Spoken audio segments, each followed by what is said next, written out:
जी अस्सलाम वालेकुम नाजरीनो सामीन, आप देख रहे हैं ग्लोबल मीडिया फोरम और मैं हूं आपका होस्ट सलमान शाहद खान।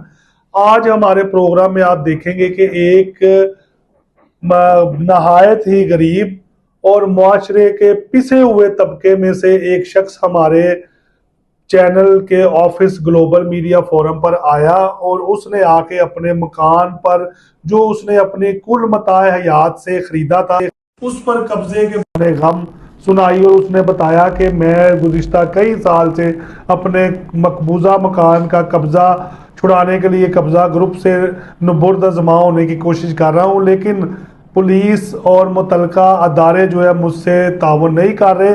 अब आपने देखा होगा नाज़रीनो सामीन के एक दिन पहले ही हमने डॉक्टर सुहेल अंजम भट्ट साहब और डॉक्टर अब्दुल फतेह साहब का केस सियालकोट जाके लड़ा और उसमें अल्लाह ताला ने हमें फतह दी। और आज भी गरीब और जो है पिसे हुए तबके से तल्लक रखने वाला बंदा है एहसानुल्लाह, उसके केस में भी हम अपनी पूरी कोशिशें और अपनी पूरी जो सलाहियतें हैं उसे बरूए कार लाकर उसका केस लड़ने की भी कोशिश करेंगे और उसे उसके कानूनी हक दिलाकर उसका कब्जा इंशाल्लाह ताला दिलाएंगे, क्योंकि सबके लिए जो ताकतवर है या जो है ताकतवर नहीं है और माशी जिसके हालात बेहतर है या नहीं, ग्लोबल मीडिया फोरम की टीम सबके लिए मौजूद है और इंशाल्लाह सबका दिफा करेगी।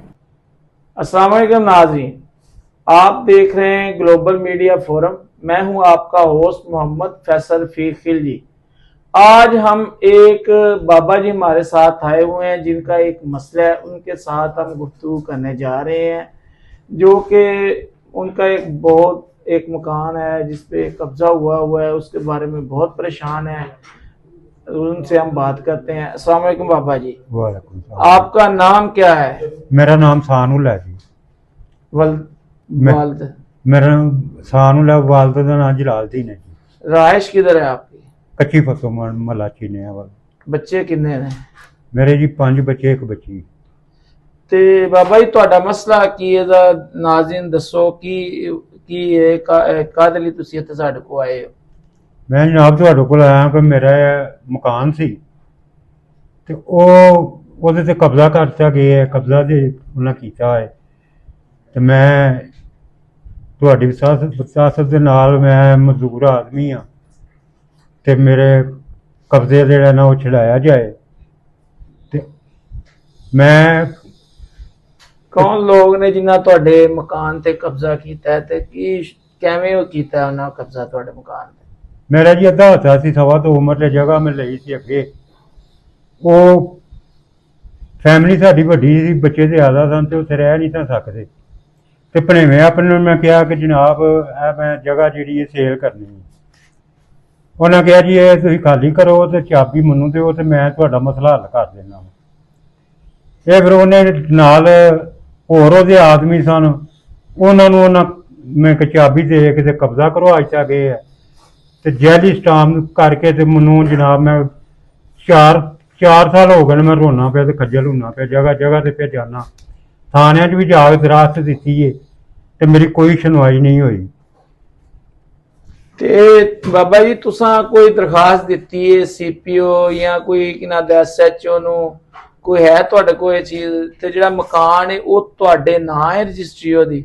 ਹਾਂਜੀ ਮੇਰੇ ਨਾਂ ਹੈ, ਰਜਿਸਟਰੀ ਮੇਰੇ ਨਾਂ ਹੈ ਤੇ ਮੈਂ ਥਾਣੇ ਵੀ ਦਰਖਾਸਤ ਦਿੱਤੀ ਅੱਜ ਤੋਂ ਪਹਿਲਾਂ ਕਿੰਨੀ ਦੇਰ ਤੇ ਜਨਾਬ ਕੁਝ ਵੀ ਨਹੀਂ ਸੀ ਬਣਿਆ। ਹੁਣ ਫਿਰ ਕੱਲ ਦਾ ਦਿੱਤੀ ਹੈ ਤੇ ਮੈਂ ਬੜੇ ਚੱਕਰ ਥਾਣਿਆਂ ਦੇ ਮਾਰੇ ਨੇ, ਬੜਾ ਦਲੀਲ ਹੋਣ ਡੇ ਆ ਵਾ ਕੰਡਾ ਨਹੀਂ ਮੇਰੇ, ਮੈਂ ਕਿਰਾਇਆ ਤੇ ਖੱਜਲ ਹੋਣ ਡੇ ਆ ਜੀ।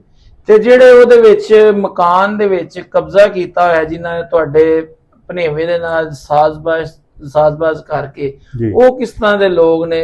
ਉਹ ਕਬਜ਼ਾ ਗਰੁੱਪ ਜੇ ਉਹ ਨਜਾਇਜ਼ ਫਰੋਸ਼ ਲੋਕ ਨੇ, ਨਾਲ ਨਜਾਇਜ਼ ਫਰੋਸ਼ੀ ਕਰਦੇ ਨੇ, ਨਾਲ ਉਹਨਾਂ ਕਬਜ਼ੇ ਕਰਦੇ ਨੇ। ਗਿਆ 1-2 ਵਾਰ ਉਹਨਾਂ ਨੂੰ ਧਮਕੀਆਂ ਕਰਾਈਆਂ ਨੇ, ਤੜੀਆਂ ਕਰਾਈਆਂ ਨੇ ਕਿ ਅੱਜ ਤੋਂ ਬਾਅਦ ਇੱਧਰ ਨੂੰ ਆਇਆ ਤੇ ਤੇਰੇ ਤੇ ਪਰਚੇ ਕਰਵਾ ਦੇਣੇ। ਤੇ ਜਨਾਬ ਮੈਂ ਵਡੇਰਾ ਆਦਮੀ ਆ, ਗਰੀਬ ਆਦਮੀ ਆ, ਡਰਦਾ ਜਾਂਦਾ ਹੀ ਨਹੀਂ। ਤੇ ਤੁਹਾਨੂੰ ਹੁਣ ਕਿਹਦੇ ਤੇ ਉਮੀਦ ਹੈ ਕਿ ਤੁਹਾਡਾ ਕਬਜ਼ਾ ਜਿਹੜਾ ਛਡਾਣ ਵਿੱਚ ਕਿਹੜਾ ਕਿਨਾਰਾ ਤੁਸੀਂ ਚਾਹੁੰਦੇ ਹੋ ਕਿ ਕੌਣ ਤੁਹਾਡੀ ਮਦਦ ਕਰੇ ਕਿ ਤੁਹਾਡਾ ਕਬਜ਼ਾ ਛੁੱਟੇ? ਮੈਨੂੰ ਤੇ ਪਤਾ ਲੱਗਾ ਸੀ ਜਨਾਬ ਕਿ ਵਜ਼ੀਰ ਆਲਾ ਸਾਹਿਬਾ ਜਿਹੜੀਆਂ ਨੇ ਇਹਨਾਂ ਨੂੰ ਕਾਨੂੰਨ ਨਵਾਂ ਬਣਾਇਆ ਤੇ ਉਹ ਮਕਾਨ ਖਾਲੀ ਕਰਵਾਉਂਦੀਆਂ ਨੇ।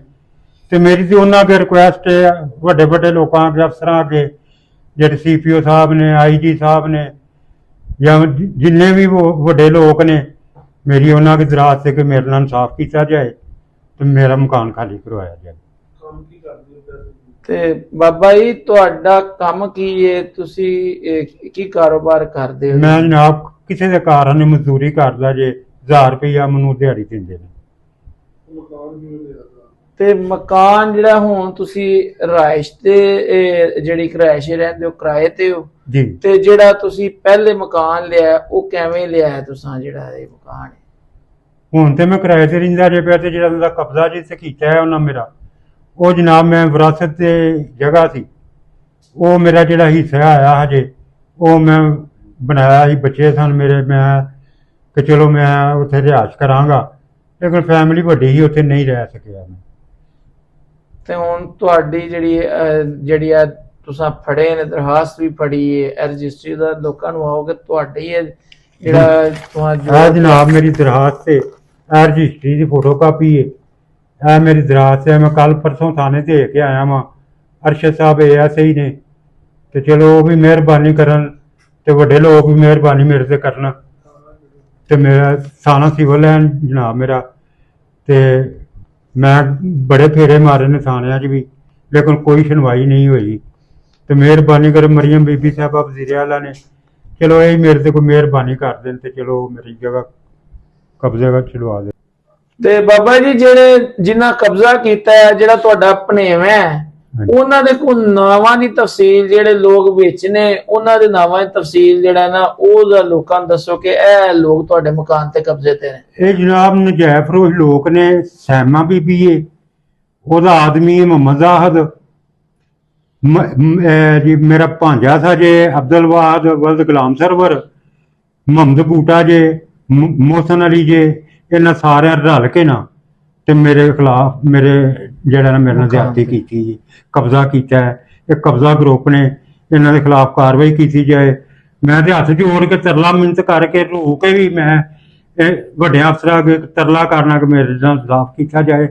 ਮੈਂ 4 ਸਾਲ ਹੋ ਗਏ ਨੇ ਬੜਾ ਦਲੀਲ ਹੋਣ ਡੇ ਆ, ਤੇ ਮਿਹਰਬਾਨੀ ਕਰੋ ਜੇ ਮੇਰੇ ਤੇ ਮੇਰੇ ਨਾਲ ਇਨਸਾਫ ਕੀਤਾ ਜਾਏ ਤੇ ਮੇਰੀ ਜਗ੍ਹਾ ਨੂੰ ਜਿਹੜਾ ਨਾ ਇਹਨਾਂ ਲੋਕਾਂ ਕੋਲੋਂ ਖਾਲੀ ਕਰਵਾਈ ਜਾਏ ਤੇ ਇਹਨਾਂ ਲੋਕਾਂ ਨੂੰ ਸਜ਼ਾ ਦਿੱਤੀ ਜਾਏ, ਤਾਂ ਕਿ ਆਇੰਦਾ ਨਾ ਕਿਸੇ ਦੇ ਨਾਲ ਜ਼ਿਆਦਤੀ ਕਰਨ। ਮੈਂ ਗਰੀਬ ਆਦਮੀ ਆ, ਅੱਗੋਂ ਤੇ ਮੈਂ ਬਣਾ ਹੀ ਨਹੀਂ ਸਕਦਾ ਭਾਵੇਂ ਕੁਝ ਵੀ ਹੈ। ਜਿਹੜੀ ਮੇਰੇ ਕੋਲ ਛੱਤ ਹੈ ਹੀ ਉਹ ਵੀ ਇਹਨਾਂ ਲੋਕਾਂ ਖੋਹ ਲਈ ਹੈ। ਮੈਂ ਗਰੀਬ ਆਦਮੀ ਹਾਂ ਤੇ ਮਿਹਰਬਾਨੀ ਕਰੋ। ਮਰੀਮ ਬੀਬੀ ਸਾਹਿਬਾ ਵੀ ਵਜ਼ੀਰ ਆਲਾ ਸਾਹਿਬਾ ਨੇ ਇਸ ਵਕਤ ਬਾਦਸ਼ਾਹ ਨੇ ਵਕਤ ਦੇ, ਮਿਹਰਬਾਨੀ ਕਰੋ ਮੇਰੇ ਤੇ, मैं गरीब आदमी हाँ, मेरे ना इंसाफ किया जाए। चले जी, उम्मीद करते हैं जो अफसराने बाला है या जो हमारी चीफ मिनिस्टर हैं, वजीर आला पंजाब मरियम नवाज साहबा के पास ये जो दरख्वास्त है वो चली गई होगी। इंशाल्लाह उम्मीद करते हैं कि इन बाबा जी का मसला हल होगा और जो मुलजमान है, कब्जा ग्रुप है, उनको करार वाकई सजा दे के इनका कब्जा जो है वो छुड़ाया जाएगा।